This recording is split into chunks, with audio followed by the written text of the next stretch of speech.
Hello again.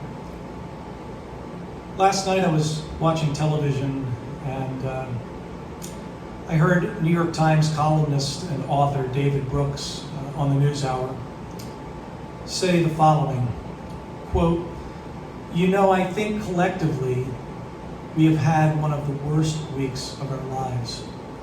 100,000 dead, an economy still in free fall, weird conspiracy theories against Joe Scarborough, a racist incident in Central Park, murder in Minnesota. I want to see more outrage, end quote. Dr. Martin Luther King Jr. once said, our lives begin to end the day we become silent about the things that matter.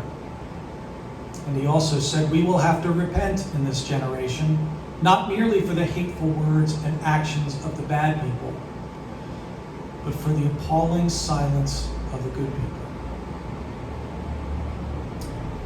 And so I suppose that should suggest to us that we commit to speak up and speak out in whatever ways we can, big and small, in public spaces and private homes, in the company of others, and even in our own minds.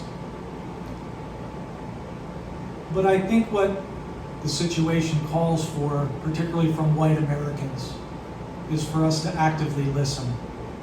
We've had the microphone for far too long. I think it's time for Black Americans and others who've been oppressed to have their time to speak, have their time to make change. And we must be there to support it. We must be there right behind them every step of the way.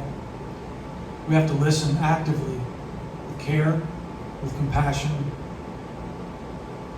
with an empathy that will let them know that we are really all one people and we have to be better. So this week's songs are songs about change. I hope they're also songs of hope and comfort.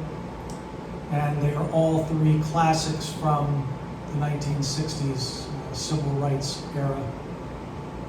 The first is Abraham, Martin, and John, originally by Dion, but with an incredibly moving version having been done by Marvin Gaye.